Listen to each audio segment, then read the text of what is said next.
Okay, I've got some really good news. It's time for good news, folks. Screw it.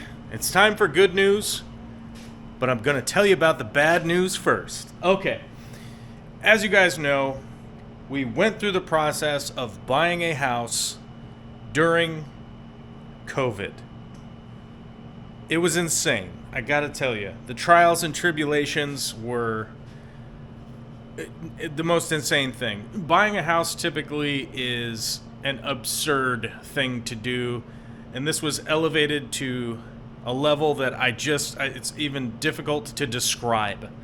How many offers we put in on houses, how many houses went, $200,000 over asking price, cash purchases, no inspection, waived financing, blah, everything was insane to the point where we put in an offer in on a house with earnest money in on it. It was a manufactured home. It came in below the appraised value. We ended up losing our earnest money, which was $25,000, which was an insane amount of money. It's unfathomable. I don't even know what to tell you about that. Pretty much we felt like throwing up. That's basically how we felt. You know what I mean? We continued to forge ahead because our finance guy said, just keep going. This sucks, but just keep going. So we kept going. Many, many offers, many, many houses, over and over and over and over again until we eventually, this house was the last house we were going to make an offer on, and then we were going to throw in the towel and just stay in our old house. Well, this offer got accepted. Now, when we bought this house, we knew that we had some issues to deal with. Full disclosure, we knew it needed a new roof. The new roof was due. We were going to have to do that. Cool. We got the new roof done. It cost quite a bit of money, but we got it done. The crew did a great job. Boom, boom, boom, got it all done. Now, in getting the roof done, the guy who bid the job didn't measure our skylight. So we paid for a skylight to be replaced, and they didn't realize that the skylight we had is 2 inches bigger than standard size. So you needed to get a custom one made, and he promised us up and down, left and right, round and about, blah, blah, blah. He would get it done. The first company apparently couldn't make it in time, so that's 6 weeks down the drain. Then the next company apparently had some kind of problem. That was another 6 weeks down the drain. We're about 6 months out now since they have completed the roof project. We still don't have a skylight, and we still don't know when that will happen. But okay, we got the roof. The old skylight is on there, so the roof is closed up. We'll see how this continues forward. I did mention losing the earnest money in a very generous way, in a very generous act. Our realtor refunded us all of the closing costs on his side, his commission side. He basically cut us a check for the entirety of his commission and just was like, this is the best I can do. And admittedly, that helped out a lot. That kind of put us a little bit back towards where we were supposed to be, and then we just kind of went into recovery mode as far as the that money situation went. Okay. Moving on. The other thing that we knew was bad was the hot water heater. Now, you guys know I'm pretty experienced with replacing hot water heaters, and I did replace this one right here. But my plan here was to replace this hot water heater with a gas on-demand hot water heater. Now, in order to get that done, we needed to reconnect the natural gas, which, by the way, is actually a recycled product here where we live. So it's made from the dump waste, actually, kind of cool. But we went to hook that up, and the gas meter had been removed by the gas company. However many years ago that they removed it. They insisted. We would never do that. Eventually, they looked it up and found out, oh, wait, that was us. Okay, so we had to get the meter put on. But before the meter was put on, we had to get all the pipes checked, some new pipes added in. We got that done, pressure tested, new gas meter put in. Cool. I was not hyper motivated to get that water heater, and I probably should have just ordered it the moment that the gas meter was done, but I was conserving money, trying to put money back into savings from the earnest money that we lost, right? And so I was like, well, I'll put it off, and we'll get a hot water heater once we get the gas turned on. We still don't have the gas turned on, but we do have a gas meter and everything tested so that we could hook up gas whenever we want. But we do need to hook up a gas appliance before the gas company will actually hook up or turn on the gas, right? Well, we don't have any gas appliances yet because we're not going to remodel the kitchen or any of that stuff anytime soon. We had thought about replacing the current furnace situation, but that was a lot of money, so we're like, we'll wait till next year, whatever. We'll eventually get around to that. But on the weekend of Labor Day, Vicky had planned to do a big garage sale. So she had everything put out, ready to go for, the Saturday morning of Labor Day. And she comes and wakes me up on that Saturday morning at about 5 o'clock and says, the water heater has exploded. I don't even know what to tell you. Like, how does that even happen on the day that there's the garage sale? So we get all the garage sale stuff put out. We can't take a shower because we don't have any hot water heater. I have to turn off the water. And then I have to go through the trials and tribulations of getting a hot water heater during a time of day which is just suboptimal. Saturday, not good. And nobody, I tell you, nobody had the on-demand gas water heater I wanted to install here. The soonest I could get it was 2.5 weeks from the plumbing company that I know. And 2.5 weeks is just too long to have no hot water in your house. I don't know about you guys, so I said, all right, forget it. I'm going to get this hybrid water heater. So I got it. Overall, I'm pretty happy with its performance. And no real complaints there, but another hiccup in the thing. As you guys may or may not know, as I will be releasing a video about this, we had a bunch of trees that needed to be cut down. So we got the trees cut down.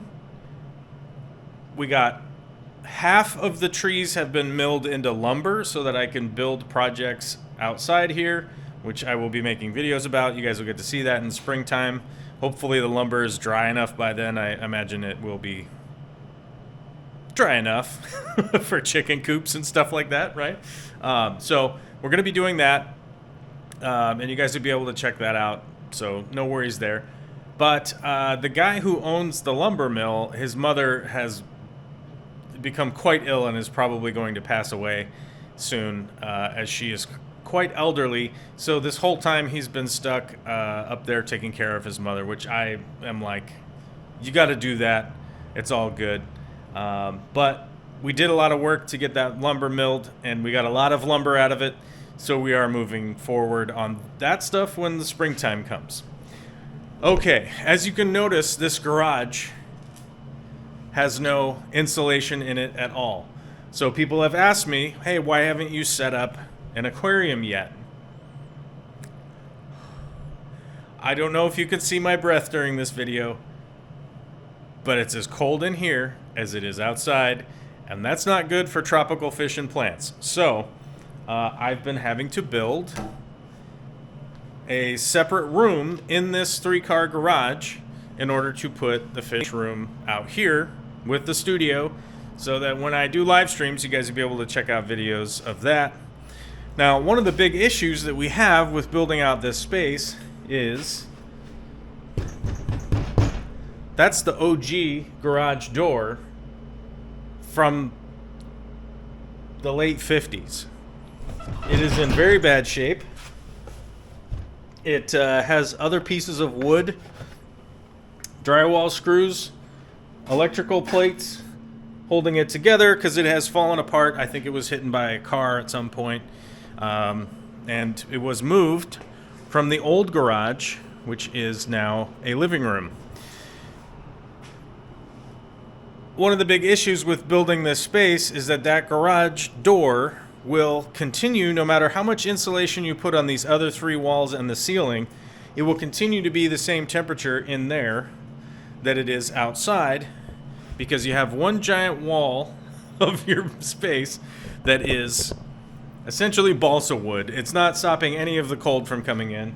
And as you guys know, I live close to Canada, so it does get cold here sometimes. Even though it's not that bad, it dropped down to 5 degrees Fahrenheit this year, and expect probably something like that to happen once more before the winter is over. But right now it is a balmy 37 degrees Fahrenheit, which is like 2 Celsius or 1 Celsius or something. I don't know. Regardless of any of that, it was a bit of an obstacle to get garage doors. They're quite expensive. It is a lot of money, and admittedly, I've only ever taken garage doors off, put them back on. I'm not a professional, so it's really one with garage doors. So it's one of those things that, like, it's so easy to get them all cattywampus, screw it up, break it, and have it be wrong. So luckily, a friend of ours works for a garage door company, gave us a good price on a real good doors. Last week, we put down the deposit to get those garage doors, and they kind of put a hurry up on it because they're bringing the garage doors to install tomorrow. Like, yeah. So, amazing, which is great. One of the reasons why it took us so long to get these garage doors is that after the hot water heater blew up, Victoria, my spouse and mother of my child who lives here, we're a partner team, whatever you want to call us, was diagnosed with breast cancer. Now, we've gone through the surgeries, we've gone through the replacement, the hormone therapy, all of that stuff, and we've managed to come out pretty good. People are pretty consistently asking me updates for Victoria's health, and she's doing quite good. We're doing okay. Every day is a little bit better than the last, and some hurdles come up, but we're going along.